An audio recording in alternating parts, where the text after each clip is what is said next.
What's up, guys? This is Kyle from Wax Museum, and I am excited about today's mail day. I've got two packages for you. The first one from my friend Justin, the next one from COMC. So let's go ahead and rip into these. Like I said, this first one is from a friend of mine. He went to a show and apparently found some pretty amazing value boxes, and he found some stuff for me, and he showed it to me. He said, hey, what do you need here? And he sent it to me free of charge. So thank you so much, Justin. And it's stuff that'll go great in my refractor binders and some of my other binders as well. So that Hibbert will go in the refractor binder. This Ron Artest is from Upper Deck Reflections, and it is out of 50. I still needed that one. So very generous. We've got the red X-Fractor here, numbered to 139. We've got the regular finest refractor out of 169. And then this is 2003, which, keep that in mind. You're going to see one that looks similar to that here very soon.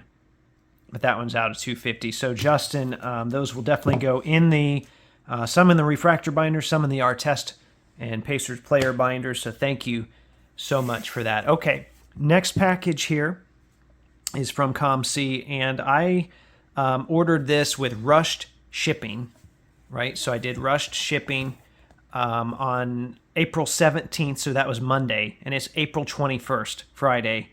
They're in Washington, I'm in Florida, so that was pretty quick, so I am very happy about that. And I did already cut it, so you didn't have to see me struggle too much, although apparently I'm still struggling here. For those of you that want to see how it's packaged. Okay, there's how that's packaged. So we got it in, looks like 5 little batches here of cards. Okay, should we start with number 1? Let's start with number 1. All right, number 1. I want to cover those up. This might just be one card in here. So this is not something that seems like it would normally fit my collection.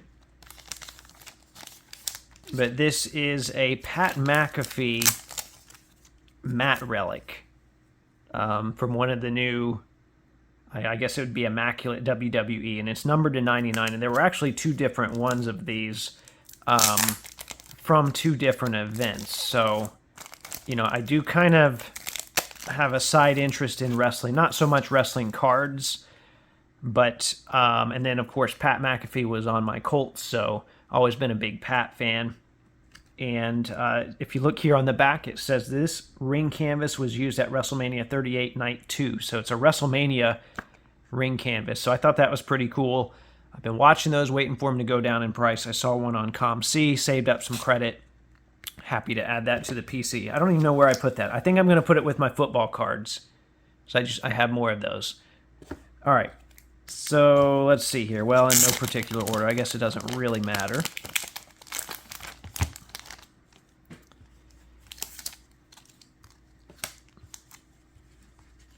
All right, so first off, we've got a Victor Oladipo Galactic. I think I got that for like 20 bucks. And it doesn't say on there, but I think I got that for like 20 bucks. So that was pretty cheap. I have an Oladipo Galactic from a different year. I'm not really actively buying a lot of Victor stuff, but when it's stuff that has some continuity or stuff that's priced pretty well, I will go for it like that. So eventually need to make a Galactic binder page. I've got some sitting in a stack. Been meaning to do that. This is a 61 Fleer Tom Meschery, and I bought this to send to him in the mail because it looks like he's been signing again. I always like to add a signed 57 or signed 61 for cheap when I can. So I think this cost me about 20 bucks. But, you know, it'll take 2 stamps and I'll get it signed, hopefully. Hopefully. You don't want to take that for granted, but hopefully.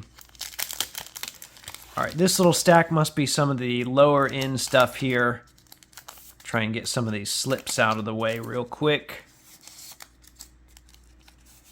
So I've been trying to boost some of my binders as of late, little cheap buys, right? So I think I bought this after I bought that Paul George Hickory tag. I just thought this was, I think it's from one of the national sets, or Black Friday. It says on the bottom here, Black Friday. So I just thought that was a really good looking card.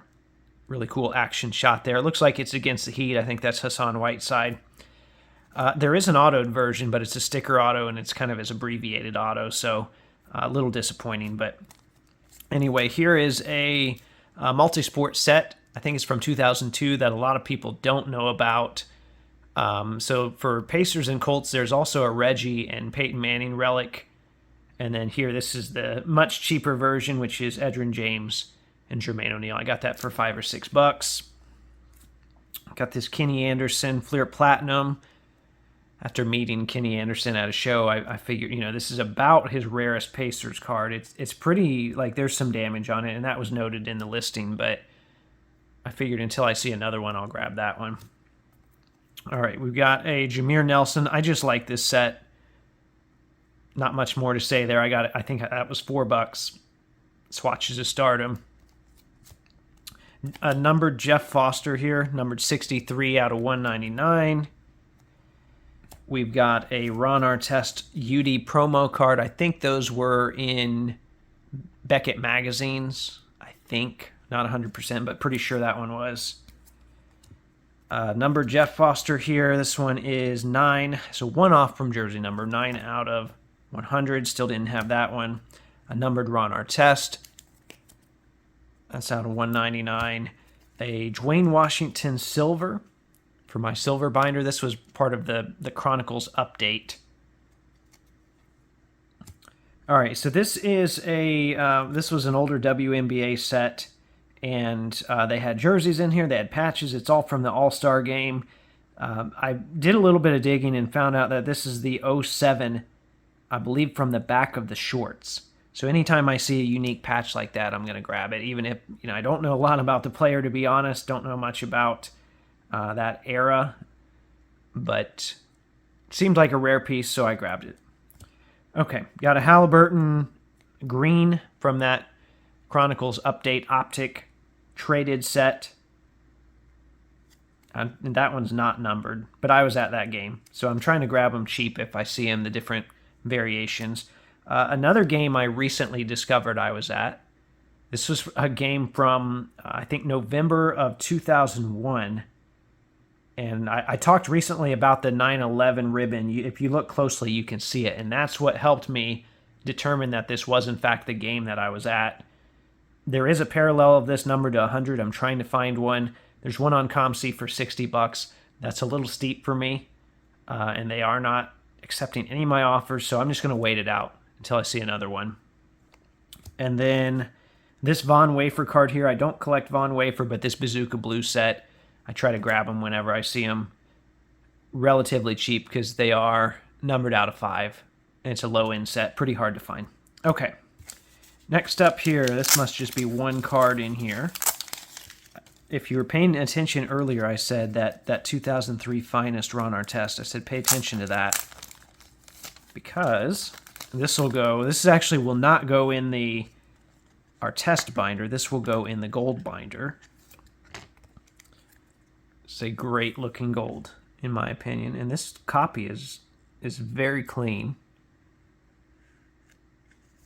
I think it's 1 out of 25. Yeah, so that one's one. Not that that's a huge deal. Some people like that. I mean, I would prefer that over some other random number, first number, last number, or jersey number. I'm not going to pay a premium for first number, last number, but I think it looks cooler. So we know that one's numbered to 25. I don't know the print run on this next card here that you see inside of here. I know they're very tough, though.